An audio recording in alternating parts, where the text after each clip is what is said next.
أرزت زينة كابز حلف سمون جميرو أب كباب تسلمت تفتيرو نزنبرة قناتاتن قدماء منستر إثيوبيا أبي أحمد أب بارلما زحلفو مدرن سعبو أب خلن كبابتات معراب تجراي أزيوم زت حساسبو حدش تريوتات الرأيو كم زلو تجليتو أب تجراي زر زلو حدش وترين أبز سف حزباو جت كي سجاجر سجات كم زلو زي إيكونوميست زتوهالة تنباباي مزيد جليتو سوماليا نجبتن أب زررب كايرو استراتيجيكاوي محزنة دقيمن كم زحدسا سوناز تبهال معقن زينا سوماليا قليتو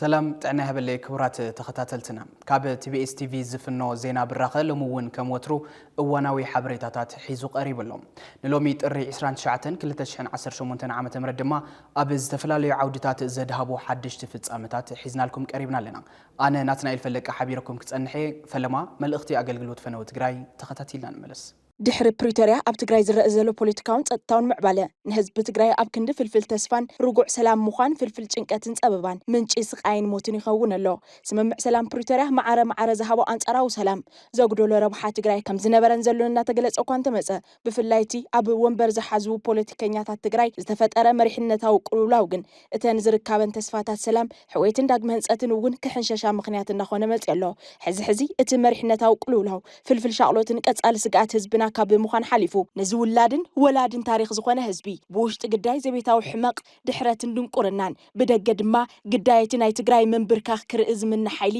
ናብ ዝገብር ሓደገኛ ብሄራዊ ተቓላዓይነት ካብ ዝሰጋገር ውዕል ሕድር ኢሉ ኣሎ ይኹን እምበር እቲ ቅድሚ ዘበናዊ ዓለም ሃገረ መንግስቲ ሃኒፁ ብስልጡን ሕብረተሰባዊ ባላ መንግስቲ ነደው ኣቢሉ ዝነበረ ህዝቢ ሕዚ ዕፁ ብኢድ ዘይ መንግስታውያን ሓይልታት ማለት እውን ነንስቴት ኣክተርስ ክውሰን ናብ ዝገበር ዕርዩ ድሑር ፖለቲካዊ መድረኽ እንተኣቱ ይረአ ኣሎ ቲቪኤስቲቪ እዚ ኣብ መሪሕነት ትግራይ ብሓፈሻ ኣብ መራሕቲ ውድብ ሕወሓት ድማ ብፍላይ ዝተፈጠረ ክፍጠር ዘይነበሮ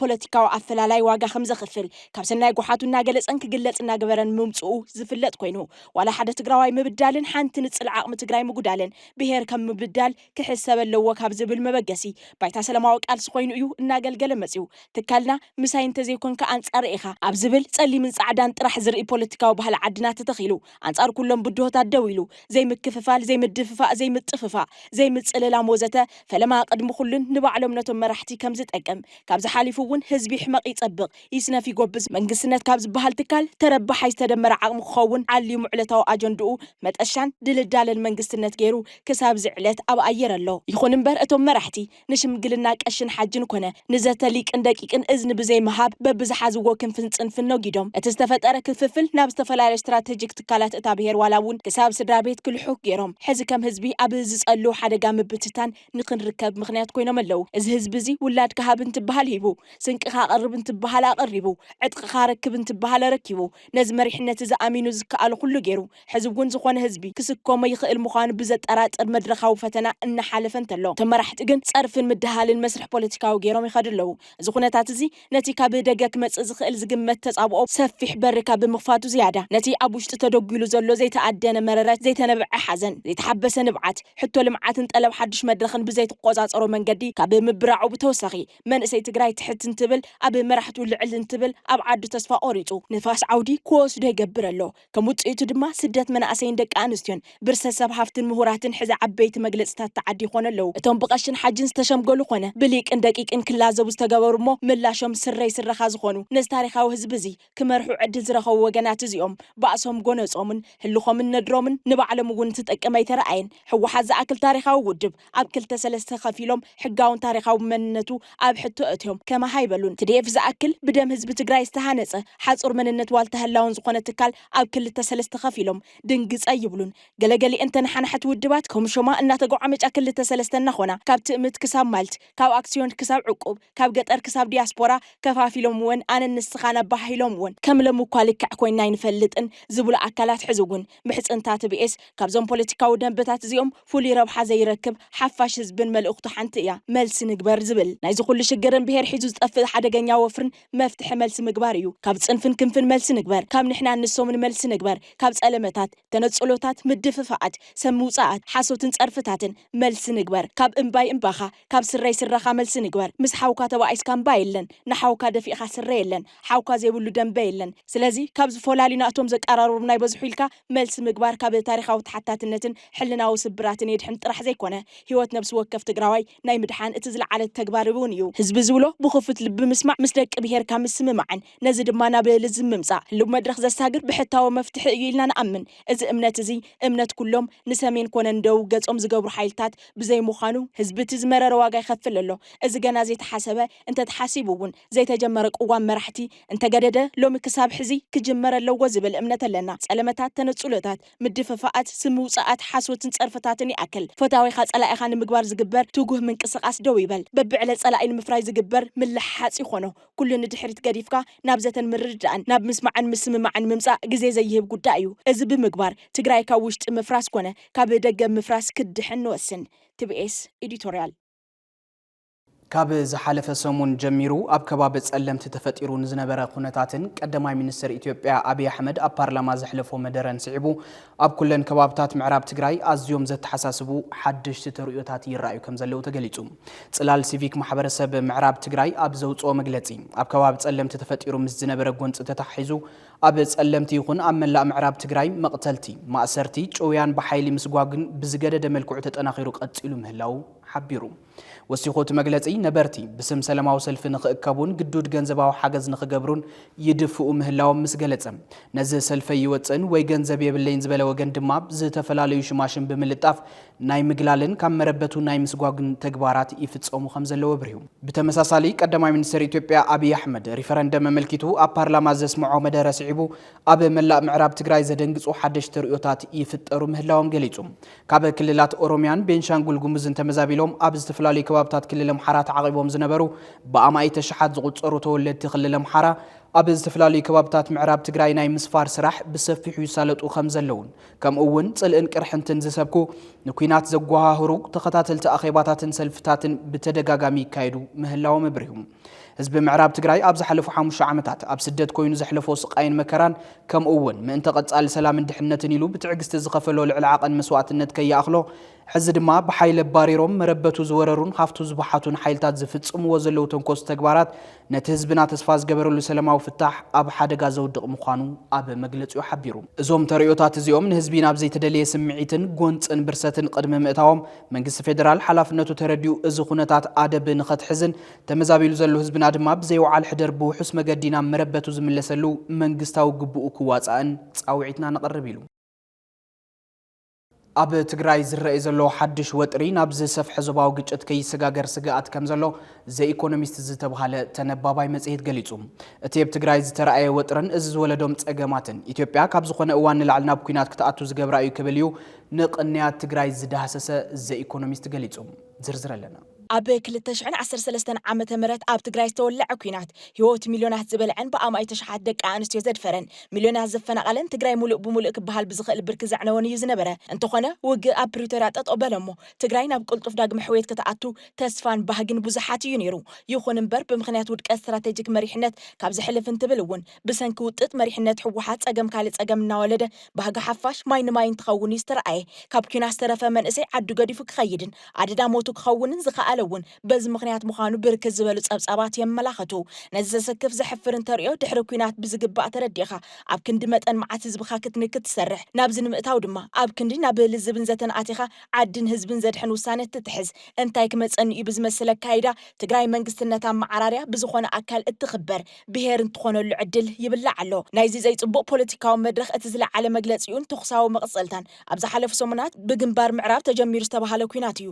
እዚ መጀመሪኡን መወዳእቱን ዘይተፈለጠ ግን ብትክክል ዓቕሚ ብሄር ዝነኽአ ጎነጽ ምስ ምቁራጽ በረራ መንገዲ ኣየር ኢትዮጵያ ተዛሚዱ ዘሕለፎ መልእኽቲ ሓደገኛ እዩ ዝነበረ እንተኾነ ንኩናት ድልዋት ኣይኮናን ሕቶታትና ብሰላማዊ መንገዲ ኢና ክንፍጽም ንደሊ ዝብል ትሕዝቶ ዘለዎ ቃለ ምሕተት ፕሬዝዳንት ታደሰ ወረደ ኣብ ህዝቢ ንእሽተይ እፎታ ክፈጥር ምኽኣሉ ሓደ ነገር ኮይኑ ሕዚ እውን ግን ዝሐሸ ምዕባለ ሰላም ኣሎ ምባል ኣይተኸኣለን እኳ ደኣ እቲ ብወገን ጸለምቲ ዝነበረ ምስ ምክልኻል ሓይልታት ሃገር ዝግበር ውግእ ቆይሙ ሕዚ ኣብ መንጎ ክልተ ኣሕዋት ይካየደሎ ተባሂሉ ብመራሕቲ ሃይማኖት ከይተረፈ ዝተኾነነ ውግእ ታሪክ ትግራይ ካብ ምጽያቕን ዋላ ሓደ ዕላማ ዘይዕውትን ካብ ምዃኑ ብተወሳኺ ህዝቢ ዕሪ ክሻቐልን ኣብ መሪሕነቱ ተስፋ ክቆርጽን ይገብር ምህላዊ ይግለጽ ኣሎ እዚኦምን ካልኦትን ዘይተገለጹ ውጥታትን ዝወለዶም ጸገማት ሕዚ ንኢትዮጵያ ካብ ዝኾነ እዋን ላዕሊ ንኩናት ቀረባ ክትከውን ይገብራሎ ዝብል ጸብጻብ ዘኢኮኖሚስት ከምቲ ቅድሚ ሕዚ እውን ዝተባሃለ ኣብ ትግራይ ትትኮስ ጥይት ዝህልዋ ጽልዋ ምግዛፉ ዘመላኽት ኮይነሎ ብመሰረት ጸብጻብ ኣብ ዝሓለፈ ዓመት ኣብ ትግራይ ብሰንኪ ሕጽረት ፋይናንስ ምንቁልቃል ዕዳጋ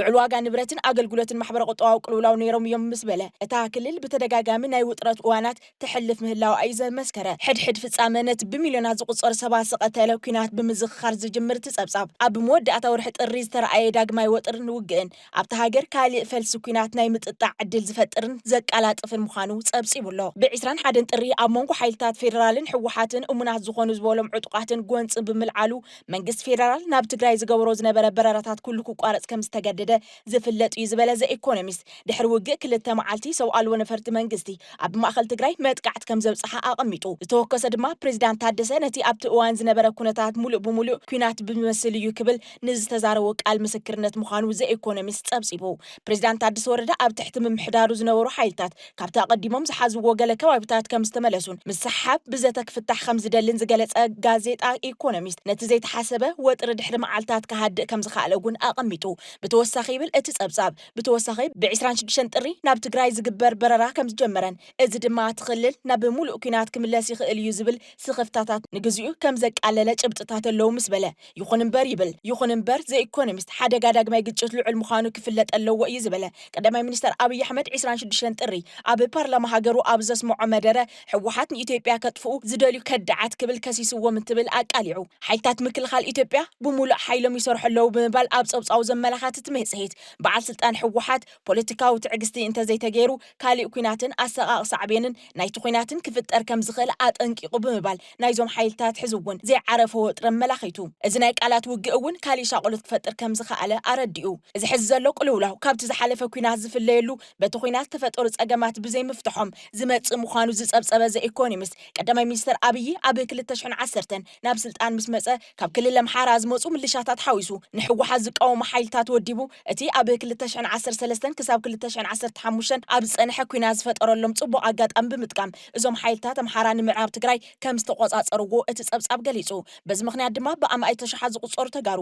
ብሓይሊ ከም ተመዛበሉን ብዙሓት ካብኣቶም ድማ ክሳብ ሕዚ 50 ዓመቶም ኣብቲ ክልል ኣብ መዕቆቢ ቦታታት ከም ዘለውን ብምግላጽ ናይዚ ሕዚ ዝረአ ዘሎ ወጥሪ ታሪኻዊ ኩነት ተቐሚጡ ስምምዕ ሰላም ፕሪቶርያ 2015 ተመዛበልቲ ናብ መረበቶም ክምለሱን ዝተሓደገ ግዝኣት መሬት ትግራይ ናብ ሰዋንኡ ከኣቱን ተወሳኺ ድርድር ክግበርን ዝድንግግ እኳ እንተነበረ ብዙሕ ምዕባለ ዘየርኤ ስምምዕ ምዃኑ ዘኢኮኖሚስት ወሲኹ ገሊጹ ብመሰረት ጸብጻብ ዘኢኮኖሚስት ኣብ 2016 ናብ ምዕራብ ትግራይ ዝተመለሱ ተጋሩ ስግኣትን መጥቃዕትን ከም ዘጋጠሞምን መብዛሕትኦም ተመዛበልቲ ክሳብ ሕዚ እውን ንምምላስ ኣዝዮም ፈሪሖም ከም ዘለውን ይሕብር ብተወሳኺ እውን ይብል እቲ ጸብጻብ መንግስቲ ፌደራል ተመዛበሉ ወገናት ግዝኣታዊ ሓድነት ንክምለሱ ቀንዲ ዕንቅፋት ሕወሓት ከም ዝኾነ ዘመላኽት ከም ዝኾነ ዝገለጸ ዘኢኮኖሚስት ኣብ ሶምን እዚ ምስ ሕወሓት ዝተኣሳሰሩ ሓይልታት ንሩባ ተከዘ ሰጊሮም ናብ ጸለምቲ ብምእታዎም መሊሱ ወጥሪ ተላዒሉሎ እዩ ዝበለ ከምቲ ዝፍለጥ መንግስቲ ፌደራል ዕማመይ ወዲአየ ሕወሓት ይጆ ሒዝዎም ዘሎ እንትብል መሪሕነት ሕወሓትን ነቲ ውዕል ዘንበቡ ኩሎም ድማ ኣብ ምዕራብ ትግራይ ዝተተኸለ ዘይሕጋዊ ምምሕዳር ምፍራስ ዕጡቃት ምውፃእን ተመዛበልቲ ብውሕስ መንገዲ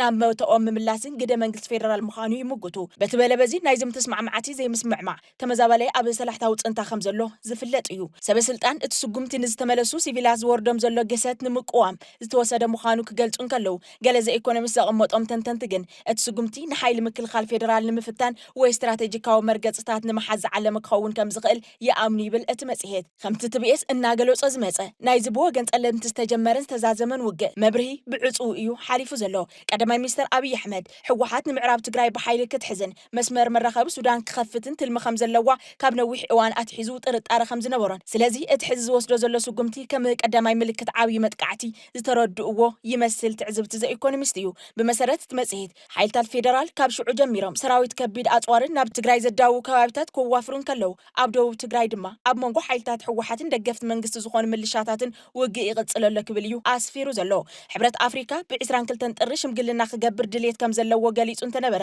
ኢትዮጵያ ግን ነቲ እማመ ብሕቡእ ከም ዝነጸገቶ ዘኢኮኖሚ ዘቐመጦ ምንጭታት ነጊሮምኒ ይብል ብተወሳኺ እቲ ሕብረት እታ ሃገር ኣብ ውሽጣዊ ጉዳያታ ኢዳ ካብ ምእታው ክትቁጠብ ከም ዝተማሕፀነ ተገሊጹ ይብል ቅልውላው ኢትዮጵያ ምስ ኩናት ሱዳን ሰፊሕ ዘባዊ ግጭትን ብስፍሓት ዝተሓወሰ ምዃኑ ዘመላኽት ጸብጻብ ሰላም ንምሕላው ህጹጽ ጻዕሪ እንተዘይተገይሩሉ ኣብ ትግራይ ዝፍጠር ካልኣይ ግጭት ቀልጢፉ ናብ ዘባዊ ቅልውላው ክድይብ ይኽእል እዩ ይብል ዘኢኮኖሚስት እንተኾነ ግና እቶም ዝረኣዩ ዘለዉ ጥምቅልቅል ዝብሉ ድምጽታት ኩናት ንትግራይ ናብ ካልእ ዙር ኩናት ከእትውዋ ደኣ እምበር ናብ ዝሐሸ ብራኸ ዘይወስድዋን ዘየላ ዓቕሚ ትግራይ ዳግም ናብ ቁልቅል ዝድዕኽን እዩ ዝብሉ ብዙሓት ተጋሩ ኣለዉ ብፍላይ እዝን ንባዕልኻ ክጠፋፋእ ዝግበር ጎነፅ ደቁኖ መንገዲ ጥፍኣት ዝኸፍት ምዃኑ በተደጋጋሚ ይዝረብ ኣሎ ሰፊሕ ጸብጻብን ሓጺር ለበዋን ዘኢኮኖሚስት ከም ዘሎ እንተሎ ኣይኮነን ኩናት ንልምዓት እውን ዓቕሚ ብሄር ምእካብ በሊሕ መራሒ ዝመርጹ ሕርያ ምዃኑ ነዘኻኽር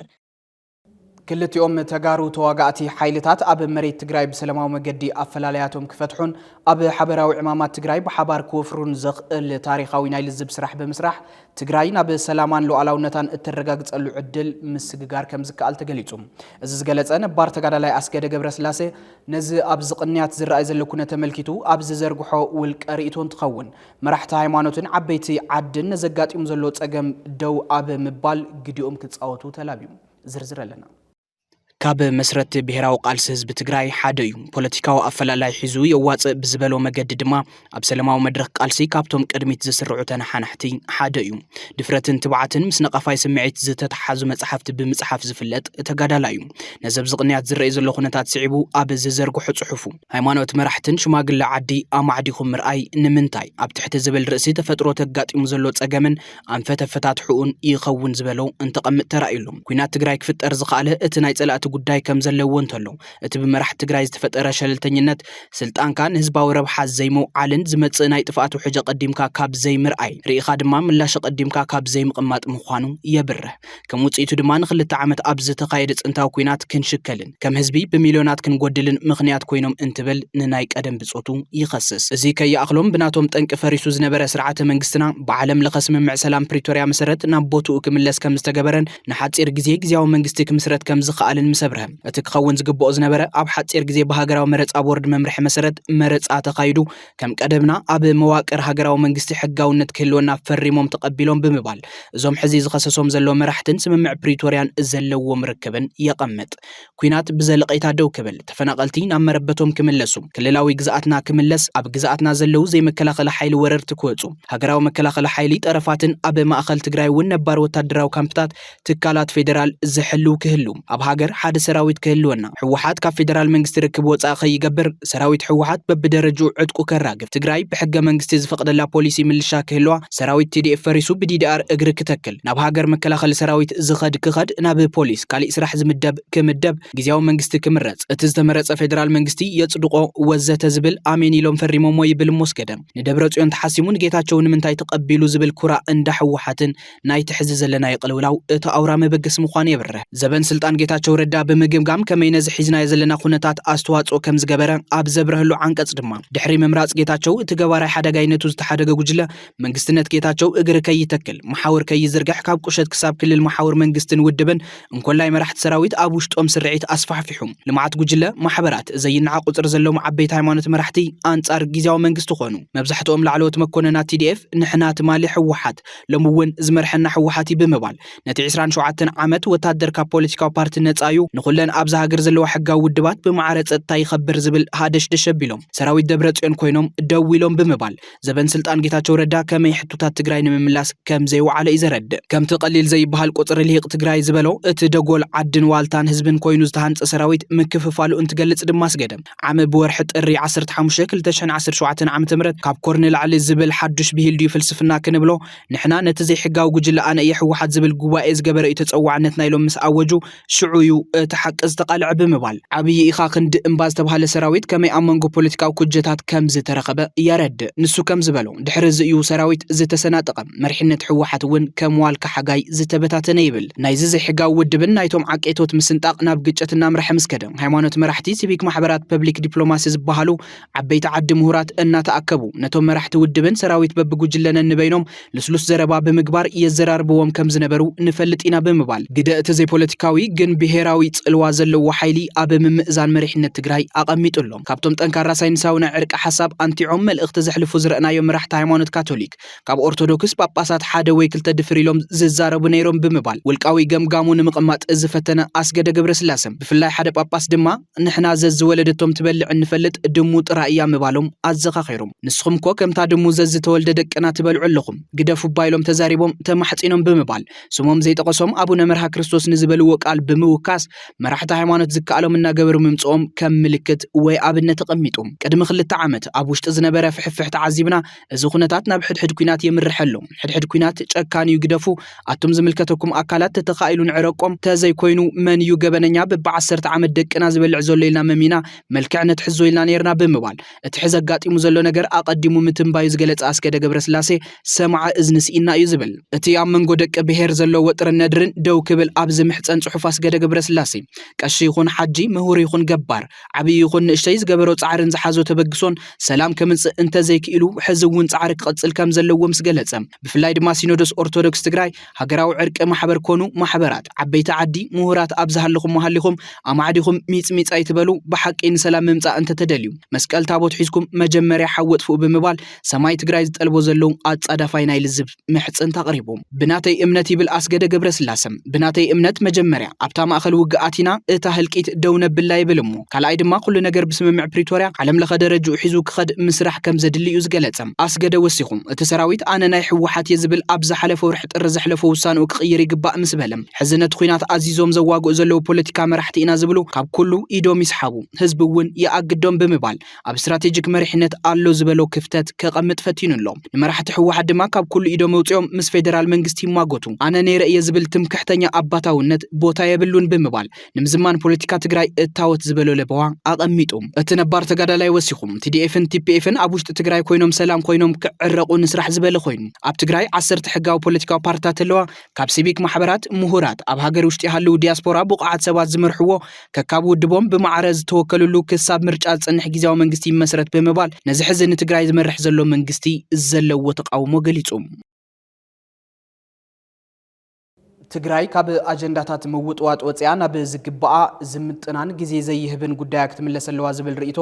ኣብ ዝተፈላልዩ መድረኻት በተደጋጋሚ ግለጽ ሕዝውን ቀንዲ ብሔራዊ ዋኒን ህዝቢ ትግራይ ተመዛበልቲ ብውሕስ መገዲ ክምለሱ ምግባርን ግዛኣታዊ ሓድነት ህዝቢ ትግራይ ምርግጋጽን ክኸውን ይግባእ ዝብል ርእይቶ ብሔራውያን ብምኽንያት ፖለቲከኛታት ንየነዘን እቲ ዝዓበየ አጀንዳ ክኸውን ይከኣለን ኣይኮነን ተፈላሊኻን ስምና ተሸላለምካን ሓቢርካን ሰሚርካን እውን ክዕወት ዝኸብድ ዕዮ ገዛዛ ብሔር كله تجراوي لهيق ملس كوران ندرن نام مسرته وحطوتات عدو كقنع تصاوعيت المحصنتان يقرب لهم TBS TV بهراو أجندة حزب تجراي أبزوم زعباتات زيوم كخون بركة زبلو مدلوات زي السناد انتخون نلومي نايقليهم كنت أرت حزتو كم سعب قريبنا لكم لنا ياو مرحتي تجراي مالتي مرحت تجراي يكون مرحتي سيفيل يكون مرحت سراويت كله ماشيم أبرخا نحلنا أو طورنت أو شجر لهالنا كندي تساقم حالتنا متين عينا كندي شجر كندي تساقمات زخل تساقم رينا حاجين ياو إحنا عوضين ساعتنا سلام اسمه سلام سلام اسمه سلام مسترجع هالسجراي بخط الكافي بوي معناته عند سجراي حاجي بدك آيات هانجي تعتزلها عند سجراي بدك آيات تدفر زلا هذه قدكو هانجي سرقي بأسي موت هذه خافتا زنور تافتا عقرقر ساعات دي كولت نيرا هانجي شعيتا تهز زلا طورنت تهز زلا شقر بتعمي حما صيقم سلا زلو قيل مراحة تقراي أنا بتخكل لو حد علامة موتيوم لو حد مسمر موتيوم تزنورنا برخايكم تزنورنا نصرحو نورنا هزنا نمربط المملاس هزنا ካብ ብኽያት ካብ ሓዘን ንምውፃእ ያው ህፃውንቲ ቆልዑ ኣብ በረኻ ገዲፍና መፃና ህፃውንቲ ቆልዑ ኣብ በረኻ ገዲፍና መፃና ብፆትና ከይረሳዕና ምክንያቱ ሕጂ እንታይ ኣነ ግን ብጣዕሚ ዝገርመኒ ሓደ ነገር ኣሎ በቃ እንታይ በሃል ሕድሪ ስዋኣትና ከንርስዕ ትበሃል ካብ ቀደም እስካብ ዘላ በቃ ዘይትርስዕ ጭርሖ ግን ሕድሪ ሰዓትና ከንርስዕ ንዝብል ብጠቕሲ መፅሓፍ ዘይኮነ ብተግባር ክኾን ኣለዎ ስዋኣትና እንድሕር እሞ ኣነ ስዋኣተይ ብፆተይ ክዝክሮም እንተኮይነ በቃ እንታ ሽሞም ምልዓል ወይ ከዓ ናይ ስዋኣት ምኽባር ዘይከበሩ ገለመለል ንዝብል ዘይኮነ በቃ ታ ስዋኣት እንቶም ደቂ ስዋኣት እንቶም ስድራ ስዋኣት እንቶም ደቂ ስዋኣትስ ኣጥፋስ በዓርሰይ እንታይ ገይረሎም እንታይ ከይገብረሎም ኣለኹ ንዕኦም ተደጊፈዮም ንዕኦም ተገይረሎም ተሓጊዘዮም በቃ ሕድሪ ስዋኣትና ኣይንረስዕ ዝብል ጭርሖ ኣብ ተግባር ውዕሉ ማለት እዩ ስዊልካ ሕድሪ ስዋኣትና ኣይንረስዕ ሕድሪ ፆትና ኣይንረስዕ ንዝብል ኣብ ወረቐት ንእሽተይ ወረቐት ናፅሓፍካ ስዋኣት እንታይ ዓይነት ምዃኖም ዘይትፈልጦም ደቂ ስዋኣት እንታይ ዓይነት እዮም ኣንሽቲ ስድራ ስዋኣት እንታይ እየን ደቀን ስድራ ስዋኣት እንታይ እየን ምንም ዘይግበርካለን ነገር ግን ስድራ ስውእ ንዝብል ኣነ ባይዘወይ ዘይቅበሎ ጭርሖ ኣሎ በቃ ስለዚ ያው መራሕቲ ትግራይ ናብ መረበትኩም ብትኽክል ህዝቢ ትግራይ ክትመልስዎ እንድሕር ትዘብሉ ኮይንኩም ኩልኹም ሓደ ዓይነት ፖለቲካ ኩልኹም ላብ ሓደ ዓይነት መፅኹም ብዙሓት ህፃውንቲ ቆልዑ ኣብ በረኻ ሓሚ ጌርና ኢና ገዲፍና መፂና ኢልኩም ሓሲብኩም መስተንትንኩም ላብቲ ዝነበረኩም ሓድነት ተመሊስኩም ህዝቢ ትግራይ ድጋሚ ሕዚ እውን ላብ ጦርነት ከይተእትይዎ ተስማዕምዑ ይኽእል ደሊ ይቐኒል ብሓሳብ ክንኣምን ኣለና ዝብል እዩ ብሓሳብ ኣሚንና እታ ተንከር እትብል ዘላ ዓዲ ኣብ ቀልቀል ዘላ ዓዲ ናብ ሓደ ጠረጴዛ ናብ ፕላትፎርም ናብ ሓደ ዝገብረና ሓደ ዝገበርካ ብስምዒት እንተይኮነስ ናብ ሳርፌስ ነምፅኦ እዩ ሓሳባት ኣሎ ናብ ፀፍሒ ይምፃእ ኣጉጥና ወይ ኣዝቢልና እንተይኮንና ብስምዒት ብዝኾነ ነገር ርኢና እንተይኮንና እቲ ሓሳብ ናብ ፀፍሒ ናብ ዘይገብጠሉ ከፍ ኣቢልና ንርኦ እዩ ከፍ ይበልና ታብኡ ኒውትራል ኮይን መንጎኛ ኮይንካ ሓሳብ ይረአ ከም ሓሳብ እምበር እከለ እዚኣ ስለዝኾነ እዚኣ ስለዝኾነ ከምኡ ገለኒ ሒልካ ዓዲ ክትሃንፅ ኣይትኽእል ህልውናኻ እውን ኣይቕፅልን ማለት እዩ ስለዚ ሓሳባትና ናብ ጠረጴዛ ይምፁ ንማኸር ንዘቲ ዝብል ናዞም ኩሎም ስዋኣት ዕላማ መስዋእቶም ኣብ ኢድና እዮም ደጊሞም መተሰውኡ እርግፀኝነት ደጊሞም መተቃለሱ እዛ ቃልሲ እዚኣ ግን ሳቶም ይኽእልዋ ለለና ኢና ንኽእላ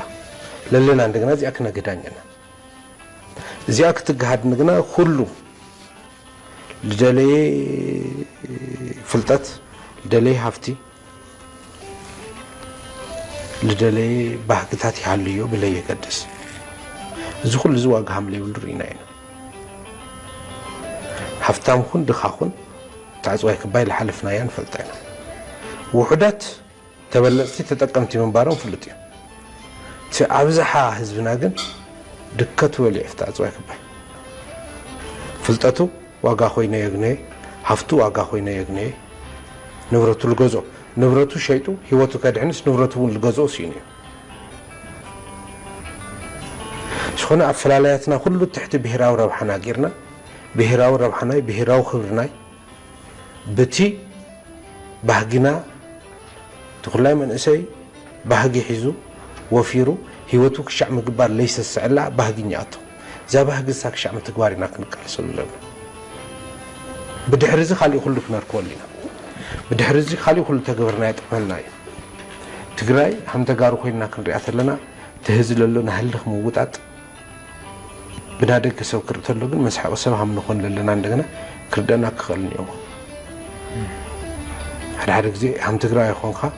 ትሪኦ ተለካ እቲ ምውጣታት የሕፍረካ እዩ يحزنك ودرجة عندنا كون يولي ناولدوا فلالي نمثل لمردات تريخا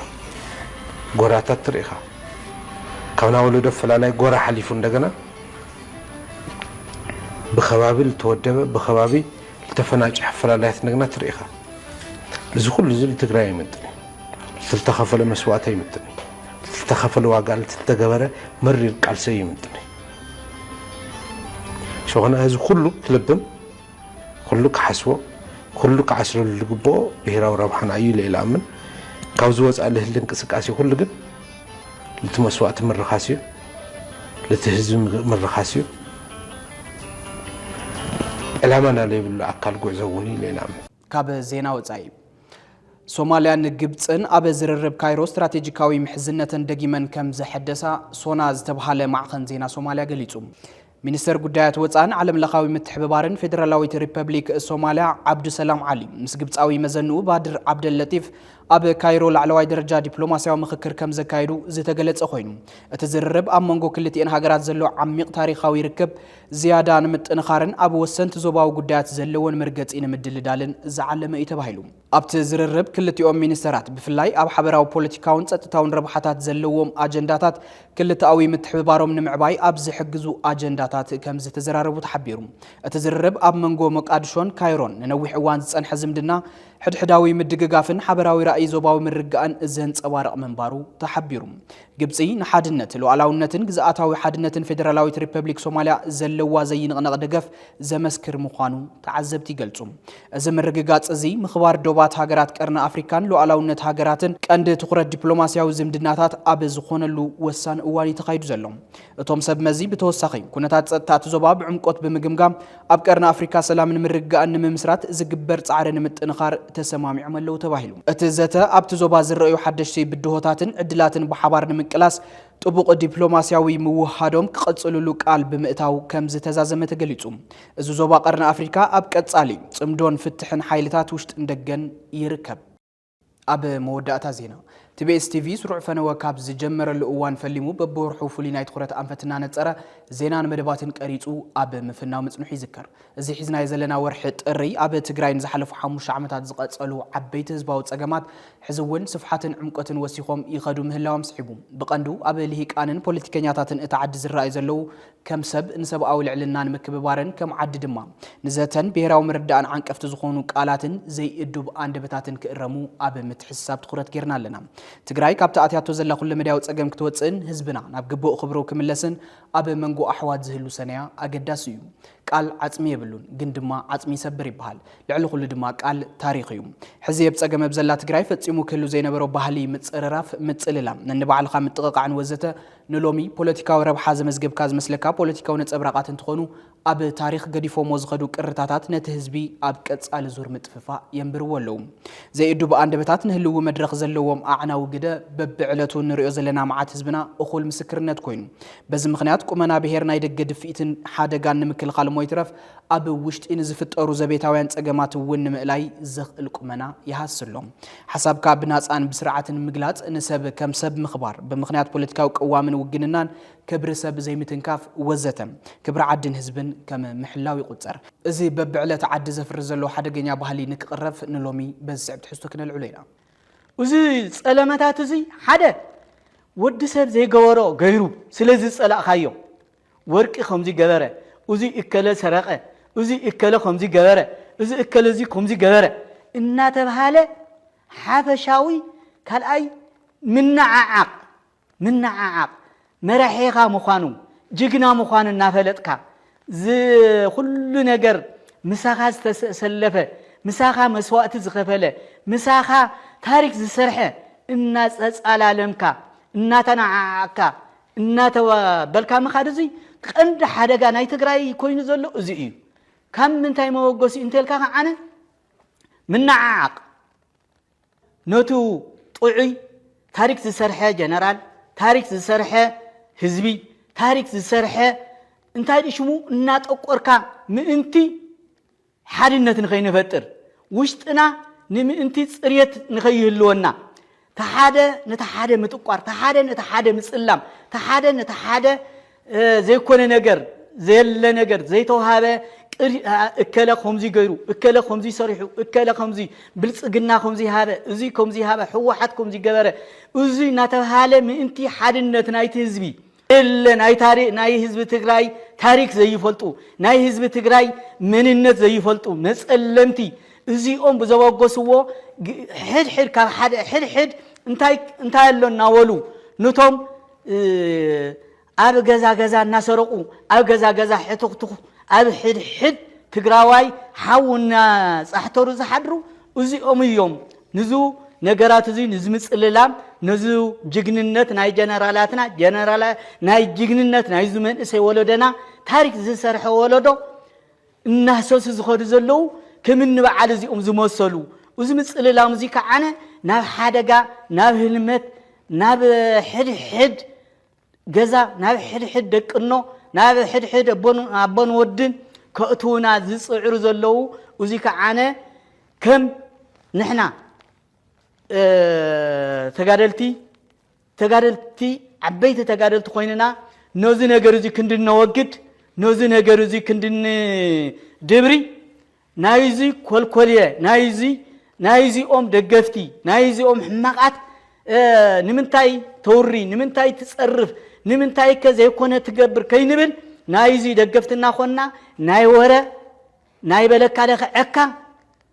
حزبنا نبي خدلو النار أنا ناب دهمليت ناب بحري نعطل لنا نتأفئ لنا خمس سبات ونتأفئ لنا وزيتي وانا شجرنا فلفلنا من نعاق مسئل لا من يتشجرنا أتسلام بالغي أتسلام بالغي كل تدقنا نواريغي ولدن ولد نبالغي